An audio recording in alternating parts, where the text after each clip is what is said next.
Hi kids, welcome back to my YouTube channel where we are unpacking and demystifying the therapeutic process.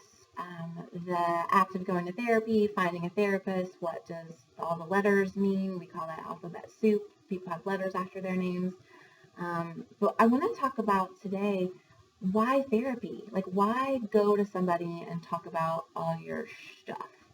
And I believe there are several really solid reasons that are pro therapy. And I believe that for every reason that I give for somebody who just really doesn't want it, they will have two reasons not to. And so my job today is not to convince you that you need therapy. That will be in your own time, in your own space, and however you decide to work through that. But this is more for those of us who are like, I'm on the fence, or I wish I didn't have to. I wish I didn't have to go and talk to a stranger about these things that are so uncomfortable. But I want to first start by talking about shame. Shame is this idea, this concept that says that if people really knew the truth about us, they wouldn't love us and they wouldn't accept us.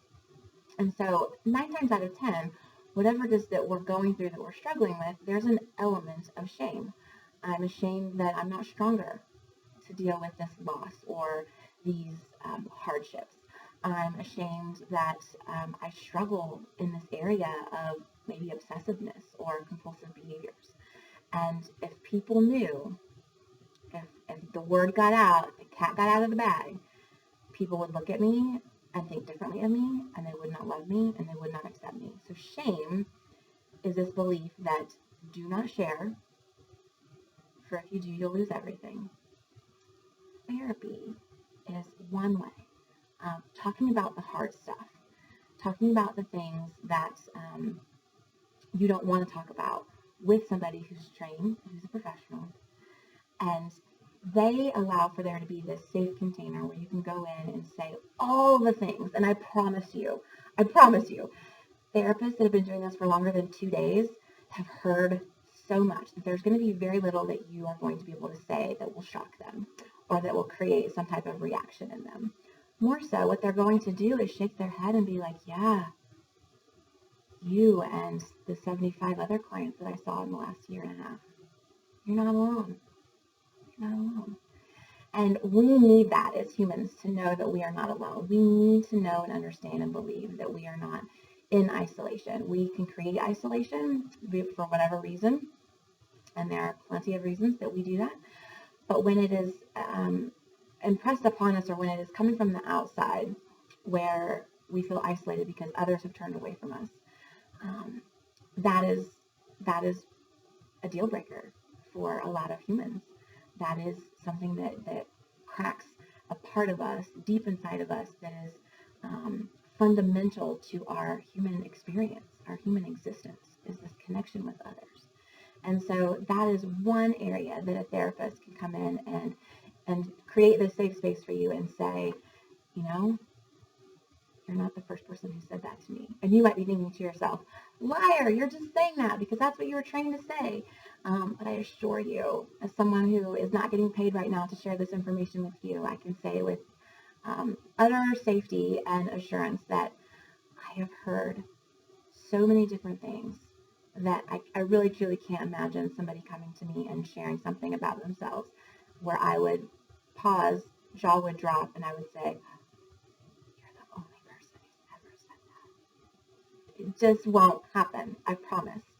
And if it does happen, I shouldn't say I promise. There are some not great therapists out there. If it does happen, that therapist is not for you. Plain and simple. You have just collected a good information bit, a good bit of data that you can hold on to and know that that therapist is not for you. So not all is lost when you find a therapist that is not the right fit, but know that most therapists are going to have heard what you have shared and will probably even relate to it in some way, shape, or form on a personal, but definitely a professional level. The next piece of why therapy is piggybacking on this relational aspect, this not wanting to be isolated, this separateness that keeps us stuck. And I think that secrets keep us sick and separateness keeps us stuck, which means that if we're hiding things and we're not telling our truth, that makes us, that creates a sickness within us, a discontent, irritability, a non-alignment. But when we are also keeping separate from others, that keeps us stuck in our patterns of behavior. So if I'm so different from you, and in recovery, we call it being terminally unique, and I'm just so different that nobody could possibly understand me. That's rarely the case. And when we allow people in and we allow parts of ourselves to be seen, we start to learn that oh, I'm not alone. Oh, I don't have to carry this burden all by myself. There's a very logical analogy that goes along with this too, is that when you're carrying something by yourself, it's heavy. When you ask somebody to help you carry that couch from one room to the next, it gets a lot more manageable, the couch. But the same is true for what we share in a session with another human being. When we share the words, when we speak the words, there's something almost spiritual and physiological and magical, dare I say, that happens internally for a person, that when they hear the words, when they say the words out loud and they know that they're being heard and they're not alone, there's a little bit of healing that happens. I can't explain it. I can't show it to you on a graph. I can't show it to you in a piece of literature, although there might be some literature out there that shows some of the incremental improvements of people just based on showing up to therapy. But it's hard to quantify that because most of the time people are doing multiple things at one time. And so, but you'll just have to take it from me right now and take my word for it, that having been in therapy for over 2 decades and being a therapist for almost 2 decades, some of the beauty is just in showing up and opening your mouth. Period. End of story. End of, right? Like nothing else. Sometimes, not all the time. Sometimes that's all you need, is just to go and unload these things that are swirling around in your head, taking up space. You need to unload the metaphorical couch that's been like sitting on your shoulders and say, oh, can you help me? I need some help over here. And going to a clinician can help you do that. So we will continue to unpack this idea of why therapy, why do I have to go, why can't I do this on my own? My really short answer for that last one is, because if you could do it on your own, you'd have done it by now. If you can fix yourself, then why are you looking at videos about why do I need to go to therapy? And that's not to shame you. That is to say that you are not alone. You are not terminally unique in this world of everybody needs somebody. Everybody needs a safe space to go where they can talk about the hard stuff. And so if you can do it on your own, more power to you. But my experience has been that those who are doing it on their own are really tired and lonely. Those who think they can do it on their own are really frustrated and irritated because they are finding that it's not as easy as they want it to be. And so those who show up to therapy and just allow themselves to be vulnerable, those are the ones that get better faster. There's no other way I can say it. I work with families. I worked with families for years. And I could always tell a family who, in this case, I was in the recovery, addiction recovery space. I could always tell when a family was doing their own work. They would send their loved one off to treatment.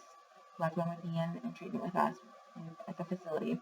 And I would do family sessions every week. So the family's coming on site and we're doing these family sessions.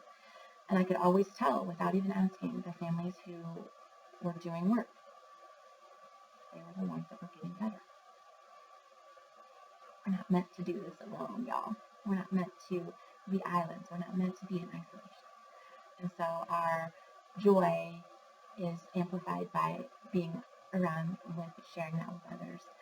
But our sorrow is also decreased when we allow others to walk the path with us.